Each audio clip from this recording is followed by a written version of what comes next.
Javier Milei es economista, se autodefine, o mejor dicho, lo definen como el demoledor de keynesianos. Bienvenido a Conversaciones. ¿Qué tal, José? Un placer. ¿Por qué demolés keynesianos? Porque básicamente el keynesianismo es una pseudo teoría económica que ha hecho mucho daño a la humanidad. Y de hecho uno de sus críticos, Henry Hazlitt, decía, mira, en la teoría general todo lo que es bueno es robado y todo lo que es nuevo es malo. Y todo lo que hace al cuerpo keynesiano, ¿sí?, básicamente que después se instaura en el diseño de políticas económicas y todo, tiene que ver con la parte mala de lo que yo también llamo la basura general, ¿no? Un libro pésimo. O sea, para entenderlo un poco también, para el que no viene del palo económico, cuando hablamos de Keynes, hablas de una intervención del Estado, hablas de un rol de mayor intervencionismo. Exactamente. Keynes básicamente, escribe ese libro como una suerte de panfleto dedicado a la corporación política de la cual era parte. Y de hecho, el propio Keynes, en su, si vos querés, idea, era instaurar el comunismo por mano suave. Esto es como cuando vos querés cocinar un sapo. Sí. O sea, vos no lo tirás al agua caliente porque el sapo salta. Entonces, ¿qué haces? Lo pones en agua fría y los vas calentando. Cuando se quiere acordar, el sapo es boleta. Bueno, ¿Y quién este es el igual. sapo? El sapo es, digamos, el capitalismo, por decirlo de alguna manera. Entonces, vos fíjate que esto fue tratado por Hayek en lo que se llama camino de servidumbre. Cuando vos aparece alguien en una poltrona que no le gusta un resultado del mercado, propone la intervención del Estado, que siempre es violenta y dañina sobre la sociedad. Y el tema es que claramente lo que surge es que después aparece el fallo del Estado. Entonces eso demanda más intervención. Esto pasó en la Alemania nazi y cuando vos te querés acordar, es tan grande el tamaño del Estado que termina yéndose en una solución totalitaria. De hecho, no debe llamar la atención que Keynes apoyara a Mussolini, que apoyara a Keynes y que además cuando volvió de Rusia escribió unos ensayos que prácticamente festejaba plenamente lo hecho en la revolución, sino que lo único que cuestionaba, ¿sí?, era la violencia con la que se aplicó propio de los judíos, o sea que además era antisemita. Javier, vamos a poner definiciones de acuerdo a tu firma. Yo te doy nombres y vos le ponés 140 caracteres. Axel Kicillof. El peor ministro de Economía de la historia argentina. ¿Por qué? Es el único que logró, teniendo los mejores términos de intercambio de la historia y con tasas de interés en el piso, que la economía argentina, el PBI per cápita cayera. Verdaderamente es un milagro del mal. Alfonso Pratgay.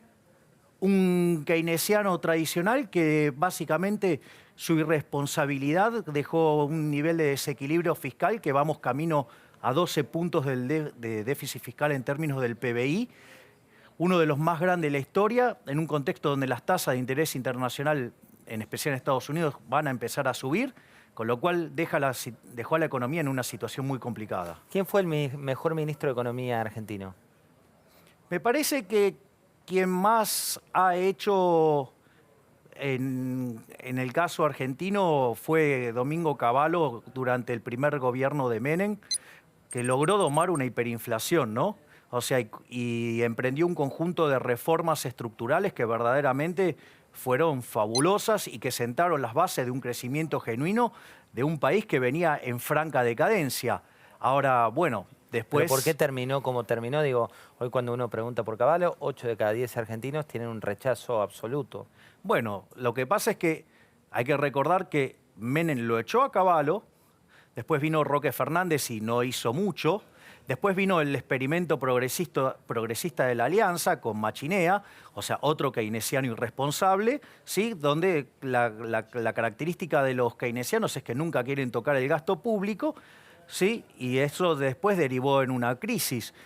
Ahora, la realidad es que cuando vino el segundo Cavallo, vino a tratar de salvar los desequilibrios que habían dejado los antecesores.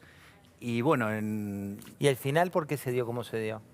Bueno, porque cuando vos tenés una corrida con tipo de cambio fijo y no tenés la posibilidad de emitir la moneda contra la que fijaste el tipo de cambio, y eso cuando ataca al sistema financiero, ya está, digamos, no tenés vuelta atrás, porque el efecto del multiplicador bancario no lo podés revertir. Entonces, automáticamente te genera un desequilibrio en las monedas que digamos, bueno, por eso derivó también en un corralito, Corralón y Alcatraz. Javier, cuando uno mira la economía argentina va de un lado al otro, digamos, a veces crece, después vuelve a caer, en los últimos años mantuvo un ritmo de decrecimiento o no crecimiento. ¿A qué lo atribuís? Porque yo creo que estamos atrapados en una lógica populista. Es muy interesante cuando vos mirás el hecho estilizado, porque suponete que vos te enfrentás a una crisis, ¿sí? En general las crisis en Argentina son de origen fiscal, ¿sí? Ahora, ¿qué es lo que pasa? Una vez que la economía entra en una profunda crisis, de modo tal que licúe ese exceso de gasto público, ¿sí? Entonces, ¿qué pasa? Empieza el rebote, ¿sí? En ese tramo, vos lo que tenés es que se empiezan a aplicar políticas monetarias y fiscales expansivas, entonces la economía rebota, ¿sí? Pero ¿qué pasa? Esa es la primera fase del populismo. En la segunda fase, vos ¿qué es lo que empezás a ver? Que empiezan a aparecer los cuellos de botella. Es decir, esos cuellos de botella que se te empieza a acelerar la inflación, tenés problemas en el sector externo, ¿sí? Y en general, digamos, ¿qué es lo que hacen los políticos? En lugar de resolver esto, ¿sí? Tratan de ir por controles, tratan de reprimir las señales en lugar de ir sobre las causas. Entonces, ¿cuál es el resultado? El resultado es que después deriva en una nueva crisis y esa nueva crisis hace que la cuarta etapa, ¿sí?, se vuelva a ser otro programa de estabilización. Ahora, ¿qué es lo que pasa? Como en todo ese camino vos estuviste estimulando el consumo por encima de las condiciones verdaderas de la economía, vos te comes el ahorro. Al comerte el ahorro, te comes el capital. Al comerte el capital, el producto per cápita cae. Entonces, lo que vos tenés es que el producto per cápita cada vez va siendo menor. Entonces, mirá qué interesante. Fíjate que en los últimos 40 años, Argentina duplicó el tamaño del sector público. ¿Sí? Con esta historia de la justicia social, de la redistribución del ingreso. ¿No crees tampoco en la justicia social? No, la justicia social es una farsa. O sea, no hay ¿Por nada qué? más injusto que la justicia social. Porque en realidad es un acto violento. Redistribuir el ingreso es un acto violento. Vos fíjate esto, es un castigo al exitoso. Eso penaliza el crecimiento. Vos mirá esto, suponete que yo tengo dos personas, ¿sí? Una que básicamente un día, mirá, no tiene más que segundo grado y estaba mirando a su mujer. Y cuando la ve a su mujer presta a ir a la cama, dice, pero yo tengo que inventar algo para que anden así las mujeres, ¿sí? Entonces inventa la bikini y se llena de plata. Y al lado tenés otra persona que hizo, digamos, su grado, su maestría, su doctorado, su postdoctorado, y se dedica a estudiar la patita izquierda trasera de las moscas.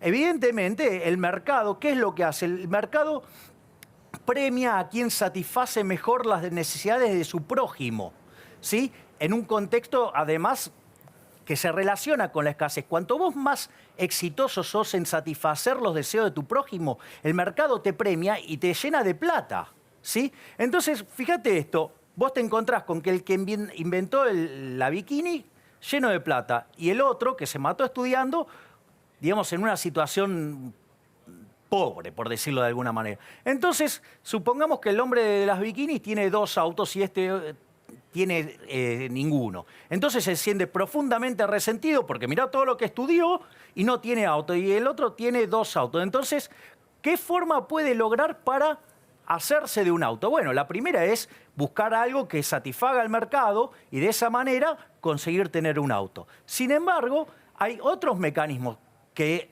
difiere de ese. Uno es ir y robarle un auto. Pero claro, eso es muy feo. Entonces, ¿qué hace?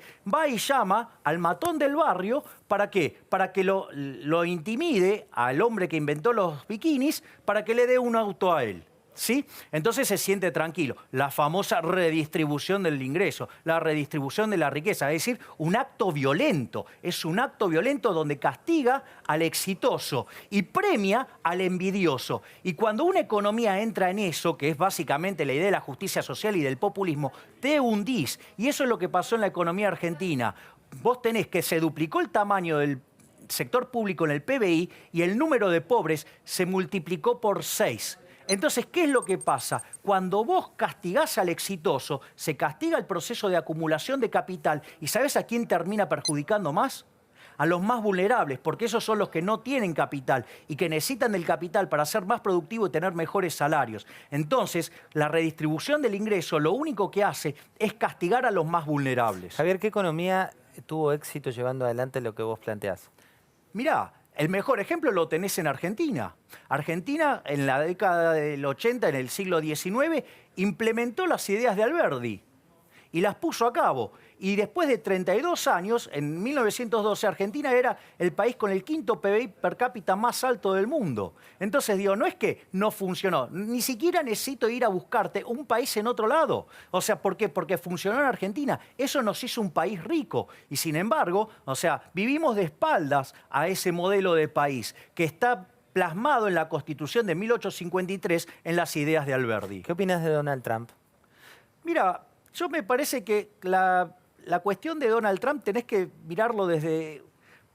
No, yo no me como, digamos, todo lo que me venden los medios, porque los medios son fuertemente opositores y detestan a algo que no sea lo que a ellos les gusta. Vos fijate lo que están haciendo los artistas. Vos sabés que hay un libro de Mises que se llama La mentalidad anticapitalista. Léelo, porque todo lo que están haciendo los artistas en Estados Unidos es de manual. Es decir... ¿Y lo que hace Trump de qué es? Mira, yo diría, con lo de Trump hay que tener mucha mesura. Primero, vos sabés que cuando fue Reagan presidente, su jefe de asesores fue Milton Friedman. Milton Friedman, junto a su mujer, Rose Director, o también conocida como Rose Friedman, escribieron un libro que se llama La tiranía del status quo. Y en el último capítulo dice, mira, está el triángulo de hierro del status quo, que es muy difícil que pase algo después de los 180 días, porque te dice, mira, se compone de tres partes. Una son los políticos cazadores de votos, la burocracia y los beneficiarios de los programas públicos. Entonces lo que dice es, mira, Reagan era una persona que tenía las ideas correctas, que tenía la intención de llevarlas a cabo y las puso en marcha. Y a los 180 días el triángulo del status quo lo devoró todo. En el caso, digamos, de Trump, hay algunas complicaciones adicionales, porque si bien es cierto que las dos cámaras son son mayoría republicana, también es cierto que los republicanos estuvieron en contra de Trump. Entonces, yo digo, el poder de acción que va a tener Trump es muy limitado. ¿Y sabes lo que va a quedar? Que fue lo mismo que quedó con Reagan, la baja de impuestos, que igual sigue siendo una excelente noticia. ¿Y el cerrar la economía, plantar un muro con México? A ver, el muro lo arrancaron a hacerlo en el año 2006. No es que es una idea de ahora de Trump, no, o sea, no es que a Trump se le ocurrió hacer ahora. O sea, el muro se estaba haciendo. Durante la gestión de Obama también se estaba haciendo el muro. O sea, no es que no se hizo. Así que digamos, eso habría que ponerlo muy en relativo. Y después te quedan las cuestiones de índole comercial y las cuestiones de índole monetaria. El tema con China, sí, el tema con China es una cuestión de índole monetaria. Cuando vos tenés un tipo de cambio flexible, tu política fiscal no es efectiva y tu política monetaria lo es, ¿sí? Entonces vos manejás la política monetaria. Ahora, ¿qué es lo que pasa? Cuando China empieza a tener tipo de cambio fijo y empieza a crecer y tomar un rol muy importante en la economía, que tenga tipo de cambio fijo hace que vos dejes sin política económica al país más importante del planeta. Entonces, ¿eso en dónde se vio reflejado? Vos, si siguieras por ejemplo, lo que son las discusiones del G20 y el tema del desequilibrio global, es China ahorrando un montón y Estados Unidos desahorrando. Ahora, esa situación de desequilibrio global, que digamos, frente a la posibilidad de no arbitraje en la moneda china, derivó en que te compraras euros y eso apreció tanto el euro y te generó una crisis en los países europeos que tenían desequilibrio de cuenta corriente. Sí, digamos que Estados Unidos no pudiera notar que tenía la política monetaria muy expansiva y derivó en la crisis subprime. Entonces, básicamente, cuando vos mirás a Trump, Trump le dice, porque va contra China, le dice, porque es un manipulador de la moneda. O sea, no... Entonces dice, si vos... Así es que lo hace explícito. Claro, exactamente. Y lo que le dice es, mirá, si vos no vas a un régimen de flotación, porque si vas a ser un país grande y querés jugar con las reglas del país grande, tenés que ir a un sistema de flotación. Si vos vas a tener este esquema cambiario, yo te voy a poner aranceles. Con lo cual, digo, me parece que tiene que ver con eso. Y después está la cuestión comercial. La cuestión comercial, suponete lo siguiente, José. Yo, digamos, me quiero importar una computadora. Si me la traigo de Estados Unidos me cuesta $1000, por un ejemplo. Ahora, sucede que como estoy adentro del Mercosur, ¿sí? Tengo que terminar importando una computadora brasilera de peor calidad a $1500. Eso es un desvío de comercio. Entonces, si vos me preguntás, yo te diría, y mirá, ¿sabés qué? El Mercosur lo tendrías que revisar. ¿Por qué? Porque está generando un desvío de comercio que lo único que está haciendo es perjudicar a los ciudadanos de mi país. Entonces, en ese sentido, yo no veo mal que quiera revisar el NAFTA. ¿Por qué? Porque está produciendo un desvío de comercio. Y ese Acá, desvío de comercio perjudica a los propios americanos. Javier, te llevo a lo local, toma la decisión el gobierno dice vamos a bajar los aranceles para importar computadoras, laptops y también netbooks, y eso genera inmediatamente que una compañía como Van Gogh dice yo he hecho 200 personas. ¿Por qué se da esa causa y ese efecto? Mira, eso se llama la falacia de lo que no se ve. Suponete lo siguiente, que yo tengo una empresa, ¿sí?, que produce, por ejemplo, productos textiles y que la importación, digamos, me está lloviendo la importación de Pakistán. Entonces, pido que me den aranceles de un 600%, o sea, que el precio se multiplique Que te traben la importación. Claro, por 7, porque si no yo tengo que echar, no a 200, a 600 familias. Entonces vos decís, uy, mirá, digamos, claro, si vos abrís la importación, vas a hacer quebrar a esta empresa, ¿sí? Y vas a dejar 600 ¿Pero no personas. pasó eso, por ejemplo, en los 90? No, fíjate, este es el punto. Cuando vos abrís la economía, es claro que el que no es competitivo va a quebrar. Pero también lo que vos vas a ver es que en ese sector se destruyeron 600 puestos de trabajo. Lo que vos tenés que mirar es esto, que esa persona que tiene que gastar en ese bien textil, ¿sí?, en lugar de gastar 700 ahora, va a gastar 100. Y le quedan 600 para gastar en otros sectores de la economía, con lo cual va a estar creando empleo en otros sectores de la economía. Entonces vos vas a tener una ganancia de bienestar por varias cosas. Por un lado, porque vos vas a estar aplicando los recursos a sectores que son más productivos y por ende los salarios reales van a ser más altos. ¿Por qué? Porque te van a pagar más salario por ser más productivo y porque además vas a estar comprando bienes a precios más bajos, con lo cual vos ahí tenés una ganancia de bienestar. Y no se termina solo ahí. Como vos además tenés recursos para gastar en más bienes, el aumento en la diversidad de los bienes de consumo también deriva en un aumento de bienestar. No por nada, aquellos países que son abiertos son 9 veces más ricos que los que son cerrados.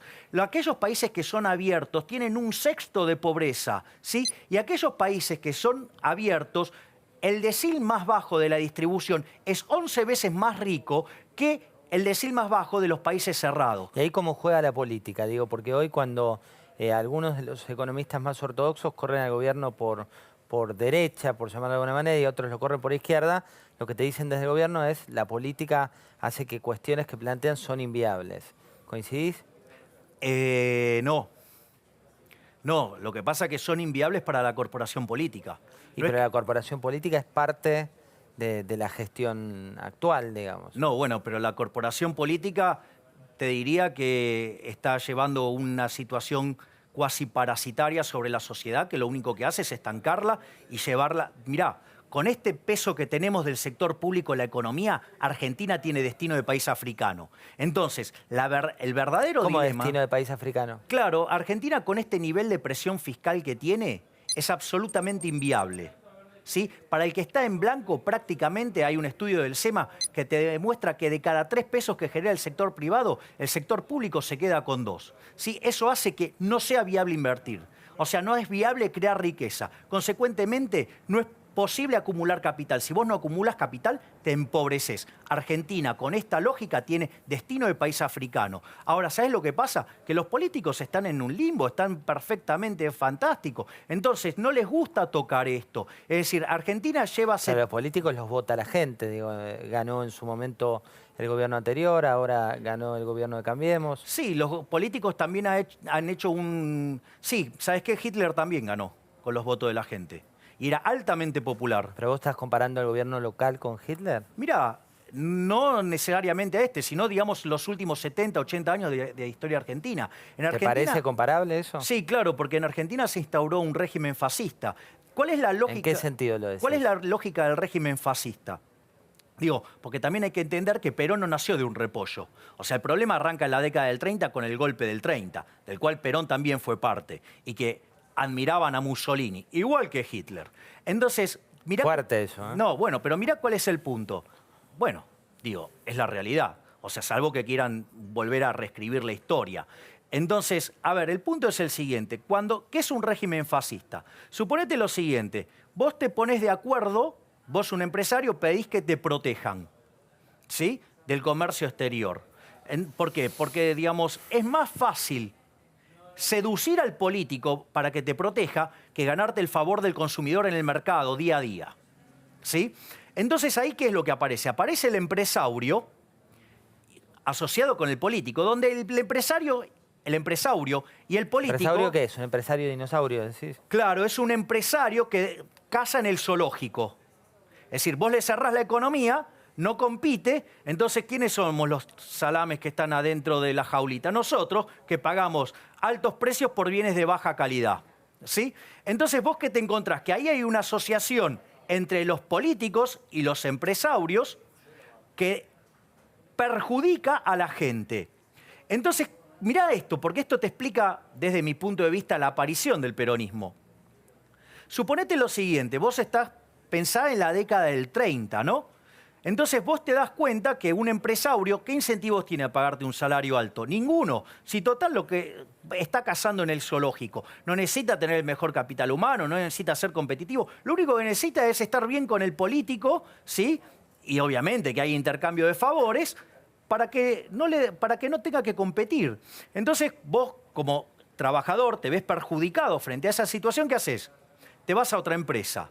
Entonces, otra empresa te pagaría un salario acorde a tu productividad, acorde a tu capital humano. Ahora, ¿qué pasa si la otra empresa también es un empresario? También está en la lógica fascista. Decís que todo se va estancando. Claro, ¿cuál es el problema? Hoy, si vos no te gusta, te vas del país y te vas a trabajar a otro lado. En esa época vos tenías un montón de empresarios aliados con el gobierno. ¿Y cuál era la consecuencia? Que la gente no tenía forma de escaparse. Pensá que quizás se había pasado 3, 4 meses en un barco hasta llegar acá, en un mundo que, digamos, estaba sumamente convulsionado, al borde de una guerra. Entonces, ¿qué pasa? Vos quedaste atrapado. Al quedar atrapado, la alianza entre políticos y empresarios perjudicaba a la gente. Y eso Perón lo vio con claridad. Y dijo, bueno, vamos a darle cosas a la gente. Y ahí nació el peronismo. Javier, te traigo al hoy. ¿Qué hizo bien Mauricio Macri?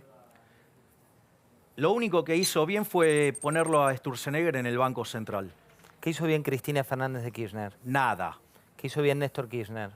Nada. ¿Por qué crees que, digamos, lo único que hizo bien el presidente Macri es poner en el central a Sturzenegger? Porque básicamente evitó una hiperinflación. Sturzenegger, cuando asume el cargo como presidente del Banco Central, tiene en sus manos que resolver 3 problemas. El primer problema es la tasa de emisión que traía el kirchnerismo, que era de 50%. La velocidad, decís, de emisión de dinero. Claro, la tasa que cantidad. Claro, crecía al 50%. Si vos mirás los últimos años del kirchnerismo, la relación entre emisión monetaria e inflación, digamos, está bien clara, ¿sí? Como si más de 4.000 años de evidencia empírica fueran insuficientes, ¿no? Pero como acá, digamos, los keynesianos les cuesta entender y aprender que la inflación es siempre y en todo lugar un fenómeno monetario, bueno, ok, mirá los últimos 8 años del kirchnerismo y vas a ver que la relación es casi 1 a 1. Cuando vos mirás esa situación, si te dejaron 50% de emisión monetaria, vos tenías para adelante una inflación del 50%.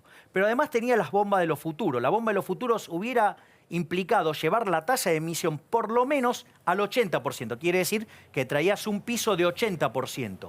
Y mirá qué interesante. Había también un problema que se llama sobrante monetario, que pasó en la Argentina en el año 59 y pasó en el año 75. Que cuando vos te quedaste sin reservas y tuviste que abrir el mercado cambiario, en ambos casos la tasa de inflación se sextuplicó. En el primer caso pasó de 20 a 120, en el segundo pasó de 30 a 180. Si nosotros traíamos 80% de inflación inercial, multiplicado por 6 te da 480. Es decir, hubiéramos tenido una inflación del orden del 500%. Y eso fue evitado gracias a la labor de Sturzenegger, que más bien empezó a absorber dinero.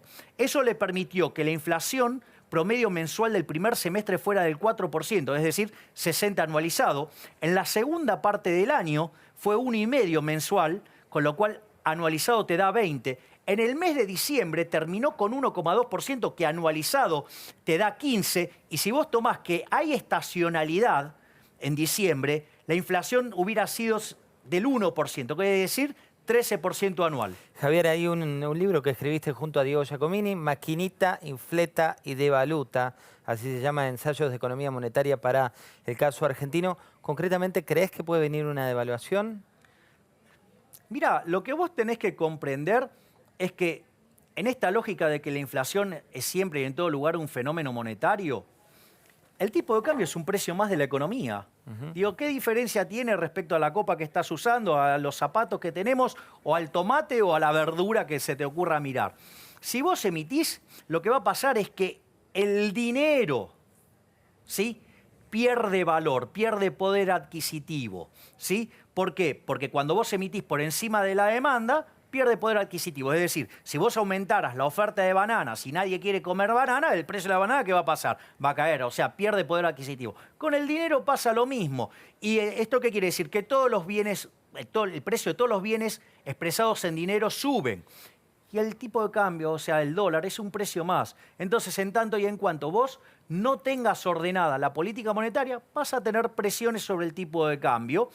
En tanto y en cuanto tengas una política monetaria ordenada, el tipo de cambio se ajustará a las condiciones de oferta y demanda acorde a lo que esté pasando en la economía local y lo que esté pasando en el mundo. Gracias, Javier. Gracias a vos. Javier Milei, lo viste, no es tibio en sus definiciones, también lo define como el hombre, el defensor a ultranza de Adam Smith, uno de los protagonistas del liberalismo de la historia global. Gracias, Javier. Gracias, José.